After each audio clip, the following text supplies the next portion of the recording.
Hi, hello, ನಮಸ್ಕಾರ ಗೆಳೆಯರೆ. ಎಲ್ಲ ಹೇಗಿದ್ದೀರಿ? ಎಲ್ಲ ಚೆನ್ನಾಗಿದ್ದೀರಿ ಅಂತ ಭಾವಿಸಿದ್ದೀನಿ.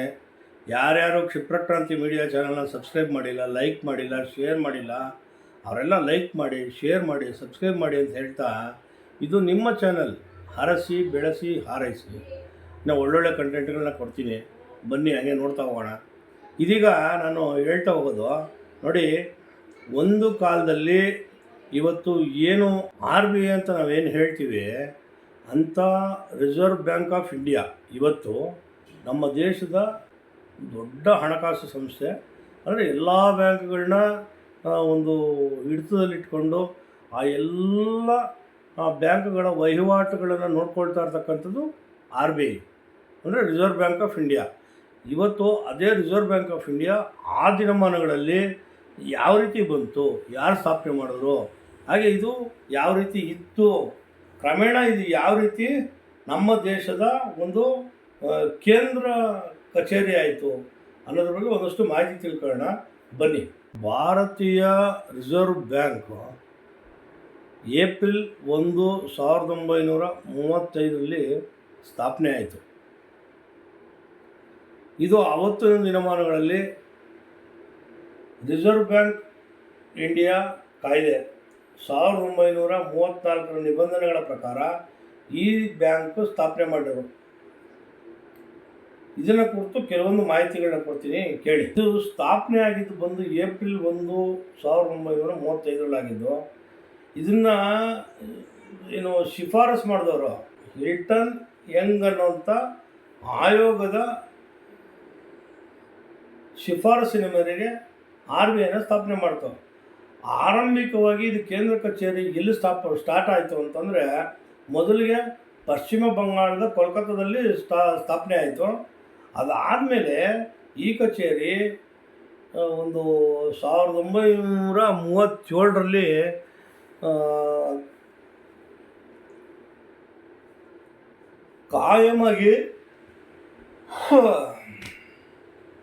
ಕಾಯಮಾಗಿ ಮುಂಬೈನಲ್ಲಿ ಸ್ಥಳಾಂತರ ಆಯಿತು, ಜೊತೆಗೆ ಮುಂಬೈನಲ್ಲಿ ನೆಲೆಯೂರಿತು. ಇದು ಜನವರಿ 1, 1949 ಜನವರಿ 1, 1949ರಂದು RBIಯನ್ನು ರಾಷ್ಟ್ರೀಕರಣ ಮಾಡ್ತು, ಅಂದರೆ ನ್ಯಾಷನಲ್ ಬ್ಯಾಂಕ್ ಆಯಿತು. ಅಲ್ಲಿವರೆಗೆ ಇದು ಪ್ರೈವೇಟು ಬ್ಯಾಂಕ್ ಆಗಿತ್ತು, ಯಾರೋ ಒಡೆತನದ ಬ್ಯಾಂಕ್ ಆಗಿತ್ತು, ಯಾರೋ ಬೇರೆಯವ್ರು ಮಾಡಿದಂಥ ಬ್ಯಾಂಕ್ ಆಗಿತ್ತು. ಇದು ರಾಷ್ಟ್ರೀಕರಣ ಆಯಿತು. ಅದು ಹಂಗೆ ಆಗ್ತಾ ಈಗ ಪ್ರೆಸೆಂಟ್ ಏನಾಗಿದೆ, RBI ಈಗ ಭಾರತೀಯ ಕೇಂದ್ರೀಯ ಬ್ಯಾಂಕ್ ಆಗಿ ಕಾರ್ಯನಿರ್ವಹಿಸ್ತಾ ಇದೆ. ಅಂದರೆ ಅವತ್ತು ಯಾರ್ದೋ ಬ್ಯಾಂಕ್ ಆಗಿತ್ತು, ಇವತ್ತು ನಮ್ಮ ಹೆಮ್ಮೆ, ನಮ್ಮ ದೇಶದ ಆರ್ಥಿಕತೆಯ ಬ್ಯಾಂಕ್ ಆಗಿದೆ ಅಂತಂದರೆ ಇದು ನಮ್ಮ ಹೆಮ್ಮೆ, ನಮ್ಮ ದೇಶದ ಹೆಮ್ಮೆ. ಇನ್ನೇನು ಹೇಳೋಣ, ಇದೊಂದು ಬ್ಯಾಂಕಿನ ಬಗ್ಗೆ ಯಾವ ರೀತಿ ಬಂತು, ಯಾರು ಸ್ಥಾಪನೆ ಮಾಡಿದ್ರು, ಹಾಗೆ ಇವತ್ತು ಅದು ಯಾವ ನೆಲೆಗಟ್ಟಿನಲ್ಲಿ ಐತೆ ಅನ್ನೋದ್ರ ಬಗ್ಗೆ ಒಂದು ಸಣ್ಣ ಮಾಹಿತಿ. ರಿಸರ್ವ್ ಬ್ಯಾಂಕ್ ಆಫ್ ಇಂಡಿಯಾ ಅಂದರೆ RBI ಇಡೀ ದೇಶದಲ್ಲಿ ಒಂದು ಕೋಆಪರೇಟಿವ್ ಬ್ಯಾಂಕಿಂದ ಹಿಡಿದು ಜಿಲ್ಲಾ ಮಟ್ಟ, ರಾಜ್ಯ ಮಟ್ಟ, ದೇಶದ ಮಟ್ಟದಲ್ಲಿ ಇರ್ತಕ್ಕಂಥ ಎಲ್ಲ ರಾಜ್ಯ, ಜಿಲ್ಲೆ, ತಾಲೂಕು, ಕ್ಷೇತ್ರ ಮಟ್ಟದಲ್ಲಿ ಇರ್ತಕ್ಕಂಥ ಎಲ್ಲ ಬ್ಯಾಂಕ್ಗಳ ವಹಿವಾಟುಗಳಿಗೆ ಒಂದು ಹಿಡಿತ ಇಟ್ಕೊಂಡು ಈ ಎಲ್ಲ ಬ್ಯಾಂಕ್ಗಳ ವಹಿವಾಟುಗಳ ಮೇಲೆ ಕಣ್ಣಿಟ್ಟು, ಹಾಗೆ ಯಾವ ಬ್ಯಾಂಕು ಲಾಸಲ್ಲಿದೆ, ಯಾವ ಬ್ಯಾಂಕು ಜನಗಳಿಗೆ ಅನ್ಯಾಯ ಮಾಡುತ್ತೆ, ಅಥವಾ ನಾಗರಿಕರಿಗೆ ಏನೇನು ಸವಲತ್ತು ಕೊಡ್ಬೋದು ಅನ್ನೋದ್ರ ಬಗ್ಗೆ ಇವೆಲ್ಲ ಒಂದಷ್ಟು ತುಂಬ ಒಳ್ಳೊಳ್ಳೆ ಒಂದು ಮಾಹಿತಿಯನ್ನು ಹಂಚ್ಕೊಳ್ತಾ, ಇದರೊಟ್ಟಿಗೆ ಜನ ಇವತ್ತು ಆಧುನಿಕತೆ ಬೆಳೀತಾ ತಂತ್ರಜ್ಞಾನ ಬೆಳೀತಾ ಎಷ್ಟೋ ಸ್ಥಳಗಳಲ್ಲಿ ಯಾವುದೋ ಲಿಮಿಟ್ಸ್ಗಳಲ್ಲಿ ಒಂದು ಆಧಾರ್ ಕಾರ್ಡು ಅಥವಾ ಒಂದು ಬೇರೆ ಇನ್ನೇನೋ ಅದರ್ಸು, ಯಾವ ರೀತಿ ಕ್ರೈಮ್ ಏನೇನಾಗುತ್ತೆ ಆ ಕ್ರೈಮ್ ಎಲ್ಲ ನೋಡಿದ್ದೀರಾ. ಇವತ್ತು ಫೋನ್ ಮಾಡ್ತಾರೆ, ನಿಮ್ಗೆ OTP ನಂಬರ್ ಕೇಳ್ತಾರೆ, ಅಥವಾ ಮೊಬೈಲ್ ನಂಬರ್ ಕೇಳ್ತಾರೆ, ಆಧಾರ್ ಕಾರ್ಡ್ ನಂಬರ್ ಕೇಳ್ತಾರೆ. ಇವೆಲ್ಲ ಏನಕ್ಕೆ ಕೇಳ್ತಾರೆ ಅಂತಂದರೆ, ಒಂದಷ್ಟು ಒಂದು ಇದನ್ನ ಇದು ಮಾಡೋವಂಥದ್ದು, ಏನೋ ನಮ್ಮನ್ನು ಕೂಡ್ರಾಗಿ ಮಾಡೋವಂಥದ್ದು, ನಮ್ಮ ಅಕೌಂಟಲ್ಲಿರುವಂಥ ದುಡ್ಡುಗಳನ್ನ ದೋಚುವಂಥ ಕೆಲಸಗಳು. ಇದು ತುಂಬ ಅವ್ಯಾಹತವಾಗಿ ನಡೀತಾ ಇದೆ. ಇದಕ್ಕೆಲ್ಲ ಒಂದು ನಮಗೆ ಮುನ್ನೆಚ್ಚರಿಕೆ ಕೊಡುತ್ತೆ. ಹಾಗೆ ಏನೇನು ರೂಲ್ಸ್ ಆ್ಯಂಡ್ ರೆಗ್ಯುಲೇಷನ್ಸ್ ಫಾಲೋ ಮಾಡಬೇಕು ಅದನ್ನು ಹೇಳುತ್ತೆ. ಹಾಗೆ ನಮಗೆ ಜಾಗೃತಿಯನ್ನು ಮೂಡಿಸುತ್ತೆ. ಇದೆಲ್ಲದರ ಜೊತೆಗೆ ನಾವು ಕೂಡ ವಹಿವಾಟುದಾರರಾಗಬೇಕು. ನಾವು ಕೂಡ ಒಬ್ಬ ಅಲ್ಲಿ ಕಸ್ಟಮರ್ ಆಗಬೇಕು ಬ್ಯಾಂಕಲ್ಲಿ. ಬ್ಯಾಂಕಿನ ಆಗುಹೋಗುಗಳ ಬಗ್ಗೆ ತಿಳ್ಕೊಳ್ಬೇಕು ಅನ್ನೋದ್ರ ಬಗ್ಗೆ ಕೂಡ ನಮಗೆ ಜಾಗೃತಿಯನ್ನು ಮೂಡಿಸುತ್ತೆ, ಅರಿವನ್ನು ಮೂಡಿಸುತ್ತೆ. ಇಷ್ಟು ಇರ್ತಕ್ಕಂಥ ಈ ಬ್ಯಾಂಕು ಇವತ್ತು ನಮ್ಮ ದೇಶದ ಆಸ್ತಿ ಅಂತ ಹೇಳಿದ್ರೆ ತಪ್ಪಾಗಲಾರ್ದು.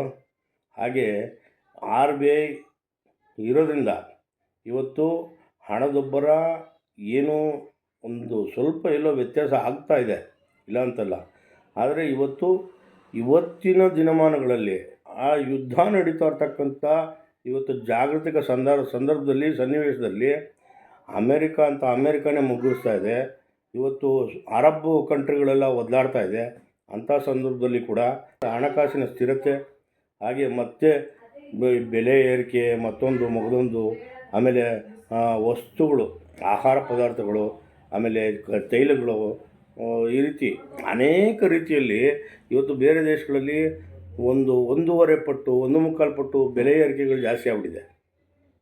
ಆದರೆ ಇದು ಯಾವುದಕ್ಕೂ ಆಸ್ಪದ ಕೊಡದೆ ನಮ್ಮ ಭಾರತ ದೇಶದ ಪ್ರಧಾನಮಂತ್ರಿ ನರೇಂದ್ರ ಮೋದಿಯವರ ನೇತೃತ್ವದಲ್ಲಿ ಎಲ್ಲವನ್ನ ಒಳಗೊಂಡಂತೆ ಒಂದು ಸಾರ್ವಜನಿಕರಿಗೆ ಯಾವುದೇ ರೀತಿಯ ಹೊರೆಯಾಗದಂತೆ ಬೆಲೆ ಏರಿಕೆಯನ್ನು ತಡೆಯುವ ನಿಟ್ಟಿನಲ್ಲಿ ವಿಷನ್ ಇಟ್ಕೊಂಡು ಬಡವರಿಗೆ ಹೊರೆಯಾಗದೇ ಇರೋ ರೀತಿಯಲ್ಲಿ, ಹಾಗೆ ಎಲ್ಲೂ ಯಾರಿಗೂ ಬೆಲೆ ಏರಿಕೆಯ ಹೊಡೆತಗಳು ಬೀಳದಂತೆ ಆಡಳಿತ ಯಂತ್ರದಲ್ಲಿ ಬಿಗಿಯಾಗಿಟ್ಟು ಅದೇ ಒಂದು ಸ್ಥಿರತೆಯನ್ನು ಕಾಪಾಡಿಕೊಂಡು ಆ ಸ್ಥಿರತೆಯಲ್ಲಿ ಮುನ್ನಡೀತಾ ಇದೆಯಲ್ಲ, ಇದು ನಿಜವಾಗಲೂ ಗ್ರೇಟ್.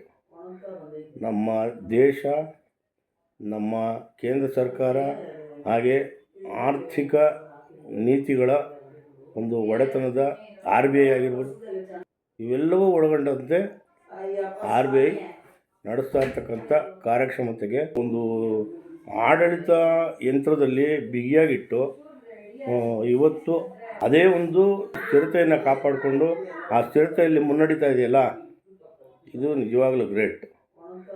ನಮ್ಮ ದೇಶ, ನಮ್ಮ ಕೇಂದ್ರ ಸರ್ಕಾರ, ಹಾಗೆ ಆರ್ಥಿಕ ನೀತಿಗಳ ಒಂದು ಒಡೆತನದ RBI ಆಗಿರ್ಬೋದು, ಇವೆಲ್ಲವೂ ಒಳಗೊಂಡಂತೆ RBI ನಡೆಸ್ತಾ ಇರ್ತಕ್ಕಂಥ ಕಾರ್ಯಕ್ಷಮತೆಗೆ ಒಂದು ಹ್ಯಾಟ್ಸ್ ಆಫ್ ಹೇಳಲೇಬೇಕು. ಜೈ ಹಿಂದ್, ಜೈ ಕರ್ನಾಟಕ.